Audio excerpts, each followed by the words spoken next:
yang melampaui segala akal. Kiranya itulah yang memelihara hati dan pikiran saudara-saudara dalam Kristus Yesus Tuhan kita. Amin. Jemaat Tuhan, khotbah untuk kita semua pada Minggu Estomihi hari ini diambil dari kitab Keluaran pasal ke-34 ayat 29 sampai 35. Kami akan bacakan di tengah-tengah kita. Ketika Musa turun dari gunung Sinai, kedua loh hukum Allah ada di tangan Musa. Ketika ia turun dari gunung itu, tidaklah ia tahu bahwa kulit mukanya bercahaya oleh karena ia telah berbicara dengan Tuhan. Ketika Harun dan segala orang Israel melihat Musa, tampak kulit mukanya bercahaya, maka takutlah mereka mendekati dia. Tapi Musa memanggil mereka. Maka Harun dan segala pemimpin jemaah itu berbalik kepadanya, dan Musa berbicara kepada mereka. Sesudah itu mendekatlah segala orang Israel, lalu disampaikannya lah kepada mereka segala perintah yang diucapkan Tuhan kepadanya di atas gunung Sinai. Setelah Musa selesai berbicara dengan mereka, diselubunginya lah mukanya. Tetapi apabila Musa masuk menghadap Tuhan untuk berbicara dengan dia, ditanggalkannya lah selubung itu sampai ia keluar. Dan apabila ia keluar, dikatakannya lah kepada orang Israel apa yang diperintahkan kepadanya. Apabila orang Israel melihat muka Musa, bahwa kulit muka Musa bercahaya, maka Musa menyelubungi mukanya kembali sampai ia masuk menghadap untuk berbicara dengan Tuhan. Sampai demikian pembacaan kita. Saudara-saudara, kisah tentang kulit wajah Musa yang bercahaya setelah ia turun dari puncak gunung Sinai berjumpa dengan Allah, mungkin sudah pernah kita dengar ketika kita kanak-kanak sekolah minggu. Tapi kami menganjurkan kita membaca kembali kisah itu. Bila nanti kita pulang ke rumah, kita baca kembali kitab Keluaran itu, mulai dari pasal yang pertama dan seterusnya sampai nanti pasal ke-40. Bagaimana kisah-kisah tentang Tuhan yang membebaskan umatnya dari Mesir itu. Ada 3 hal yang bisa kita petik dari pembacaan kita tadi. Nanti bila kita sandingkan dengan epistel yang berbicara tentang hal yang sama, 2 Korintus 3 dan pasal 4 yang kita baca tadi. Pertama, Tuhan Allah pada waktu-waktu tertentu menampakkan kemuliaannya untuk menyatakan kehadirannya dan meneguhkan hati kita, umatnya. Tuhan Allah pada waktu-waktu tertentu menyatakan kemuliaannya untuk menunjukkan kehadirannya, sekaligus untuk meneguhkan hati kita, umatnya. Nanti kalau kita baca dalam Keluaran pasal 19, di sana dikatakan Tuhan Allah menyatakan dirinya, dia hadir di gunung Horeb dalam awan yang tebal, dalam rupa guruh, petir dan kilat, dalam api dan asap yang membubung. Nanti kalau kita baca Keluaran 20 ayat 21, di sana dikatakan Tuhan Allah hadir dalam embun yang kelam. Nanti kalau kita baca lagi Keluaran pasal 24 ayat 15, 16 dan 17, di sana disebut, maka Musa mendaki gunung Sinai atau gunung Horeb dan awan menutupinya. Kemuliaan Tuhan diam di atas gunung Sinai dan awan menutupinya. Awan adalah simbol kehadiran Tuhan. Nanti kalau kita baca lagi kisah perjanjian baru, ketika Tuhan Yesus naik ke sorga, dia naik di atas awan dan hilang di sana. Awan adalah simbol kehadiran Allah dan kemuliaannya. Sebelum Musa membebaskan umatnya di dalam kitab Keluaran 3, di sana Allah menyatakan kemuliaannya dalam rupa api yang menyala-nyala di semak. Tetapi semak yang dilihat Musa itu tidak terbakar. Dalam Keluaran 13 kita bisa baca ayat 21 dan seterusnya. Tuhan berjalan di depan umatnya dalam tiang awan pada siang hari dan tiang api pada waktu malam. Sekali lagi, awan, api, embun, semuanya itu adalah tanda kehadiran dan kemuliaan Allah di tengah-tengah umatnya. Nanti pada puncaknya dalam kitab Keluaran 40 pasal yang terakhir, di sana disebut awan menutupi kemah pertemuan dan kemuliaan Tuhan memenuhi kitab suci sehingga Musa tidak dapat masuk kemah pertemuan itu. Sebab awan itu hinggap di atas kemah itu dan kemuliaan Tuhan memenuhi kemah suci itu. Bukan hanya Musa, para nabi juga pernah melihat kemuliaan Tuhan itu. Nabi Yesaya, bila kita baca nanti Yesaya 6, pernah melihat kemuliaan Tuhan. Dan ketika dia melihat kemuliaan Tuhan, dia sadar betapa berat dosanya. Karena itu dia mengatakan, celakalah aku, sebab aku orang yang najis bibir dan aku telah melihat kemuliaan Tuhan. Nabi Yehezkiel juga pernah melihat kemuliaan Tuhan. Dan menarik, nanti kalau kita baca dalam Yehezkiel 10, Nabi Yehezkiel pernah melihat kemuliaan Tuhan itu meninggalkan bait suci. Bukan datang, tapi malah pergi meninggalkan bait suci karena umat Israel berdosa. Kembali ke teks yang kita baca tadi. Musa turun dari gunung Sinai. Nanti dikatakan di ayat sebelumnya, dia 40 hari berpuasa di gunung Sinai itu untuk berjumpa dengan Allah. Dan kemudian dia turun membawa 2 lempeng batu yang berisi 10 hukum itu. Dia tidak sadar wajahnya bercahaya karena dia telah bertemu dan berbicara dengan Tuhan. Ada anak kalimat tadi kita baca, amang inang, Musa tidak tahu wajahnya bercahaya. Itu adalah sebuah penegasan. Cahaya kemuliaan di wajah Musa itu bukan hasil treatment. Jadi wajah Musa itu glowing bukan karena treatment. Bukan karena usahanya. Dan bukan karena dari dalam dirinya sendiri. Cahaya kemuliaan itu tidak dilihat oleh Musa. Mungkin kalau Musanya zaman sekarang, mungkin dia sudah sibuk selfie melihat wajahnya yang bercahaya itu. Tapi kemungkinan besar Musa tidak melihat cahaya kemuliaan di wajahnya itu. Hanya orang yang bisa melihatnya.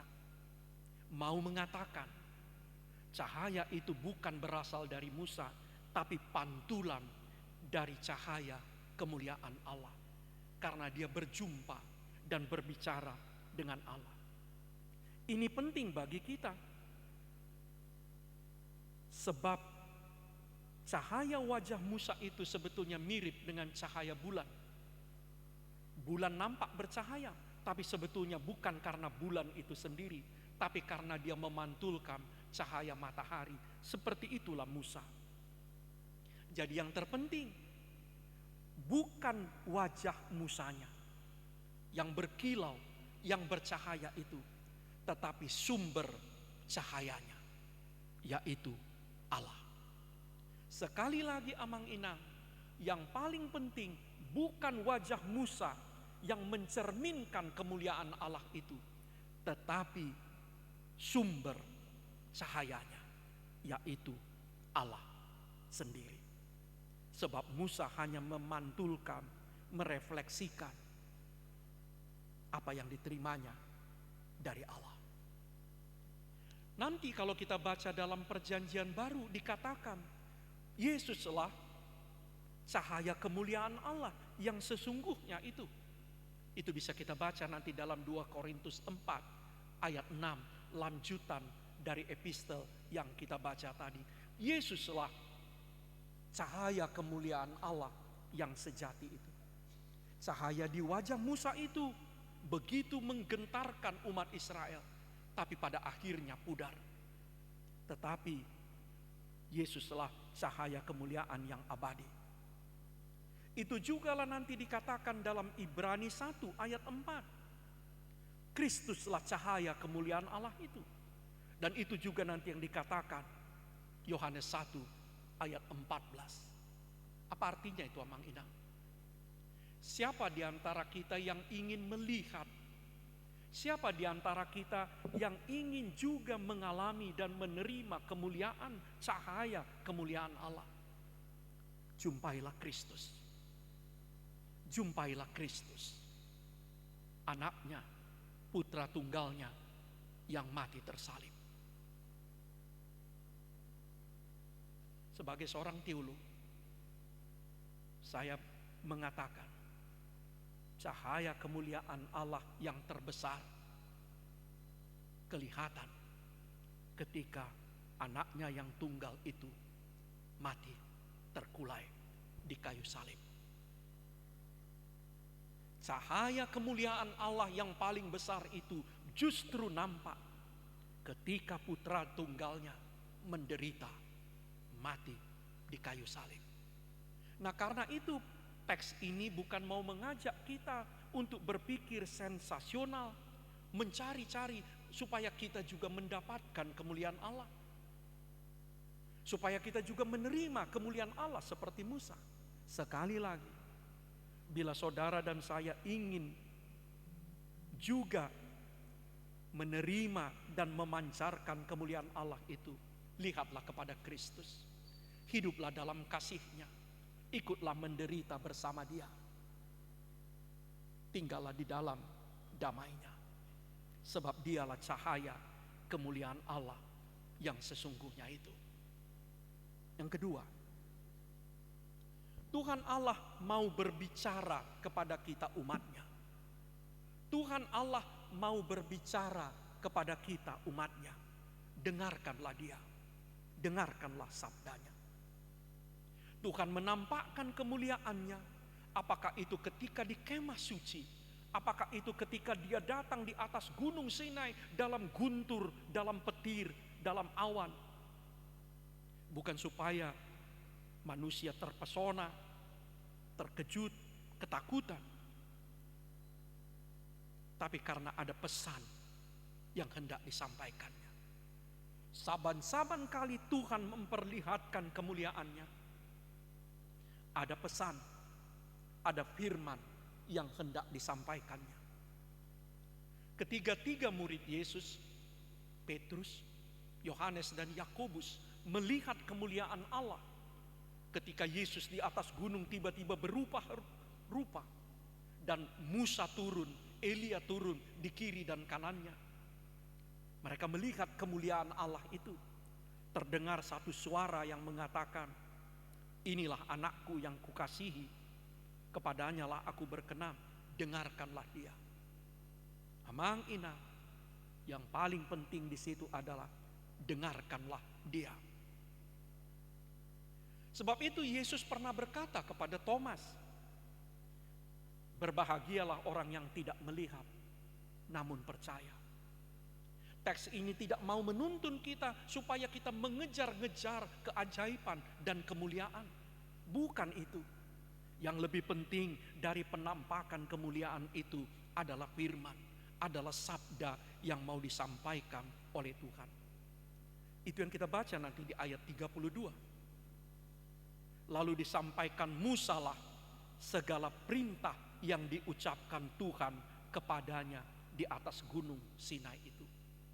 Perintah yang disampaikan Tuhan di atas gunung Sinai untuk kepada umat lebih penting daripada wajah Musa yang bercahaya, yang glowing, yang berkilauan itu. Firman Tuhan yang disampaikan lewat Musa sekali lagi lebih penting dari perubahan di kulit wajah Musa. Tapi banyak orang dulu dan sekarang lebih mementingkan sensasi daripada substansi. Kalau ada tiba-tiba yang mengatakan, oh di sana ada penampakan Tuhan, masih banyak orang Kristen yang langsung terganggu dan berusaha untuk mendapatkannya. Banyak orang lebih mementingkan bungkus daripada isi, lebih mementingkan wajah daripada kedalaman hati dan karakter. Saudara-saudara, Tuhan ingin kita mendengar, menyimak, dan mengindahkan firman-Nya.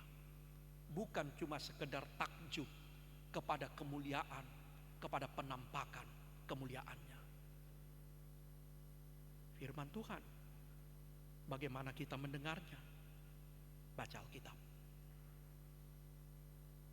Selama kami di kantor pusat HKBP, saya tidak pernah bosan menyampaikan di semua kesempatan, termasuk ketika bertemu dengan calon-calon pelayan.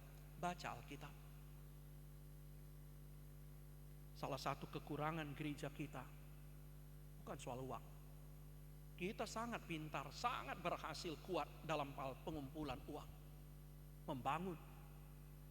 Tapi kalau kita mau jujur, kita justru sangat kurang dalam pembacaan Alkitab.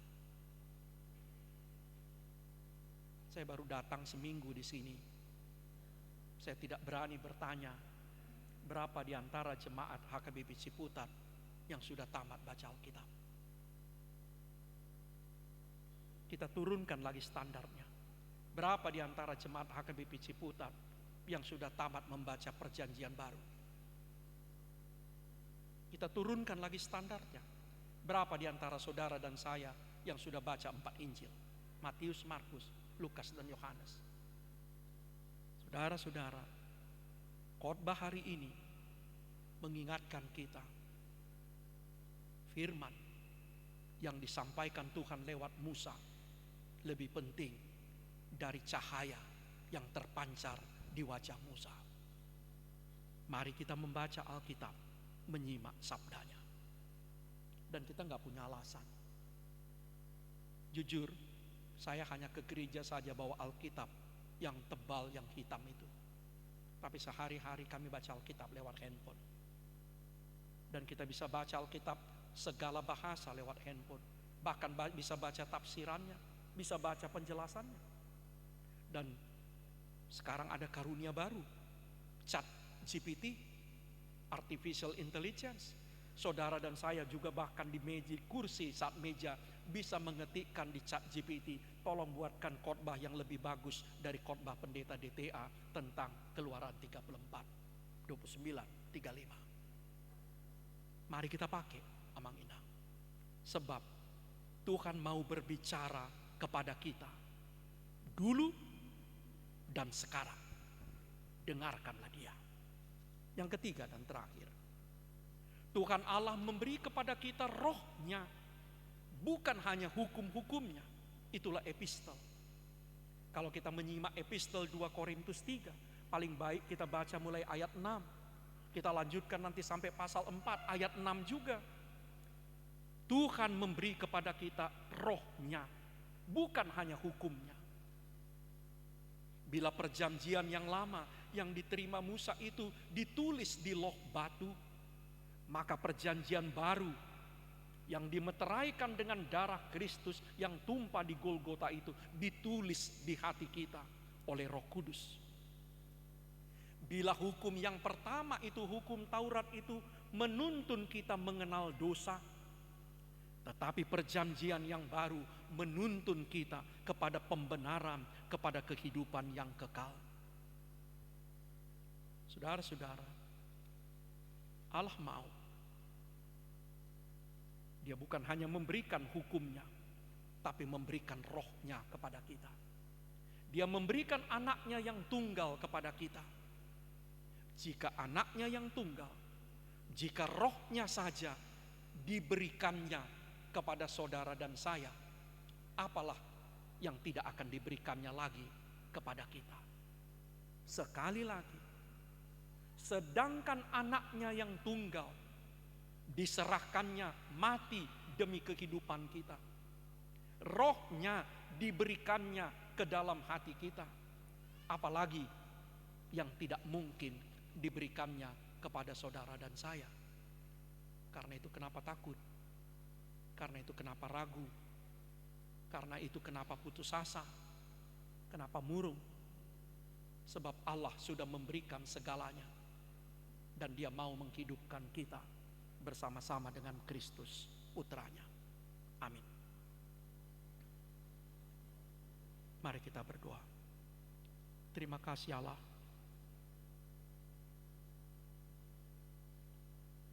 khotbah hari ini mengingatkan kami Engkau berkali-kali menampakkan kemuliaan-Mu kepada umat-Mu dalam perjanjian lama maupun perjanjian baru, untuk menunjukkan kehadiran-Mu dalam kehidupan kami dan untuk meneguhkan hati kami. Engkau membuat wajah hamba-Mu Musa bercahaya setelah dia berjumpa, berbicara, mendengar Engkau. Ya Tuhan, izinkanlah kami juga dapat mengalami, merasakan kemuliaan Tuhan dalam kehidupan keseharian kami. Firman-Mu mengatakan Kristuslah cahaya kemuliaan Allah yang sesungguhnya itu.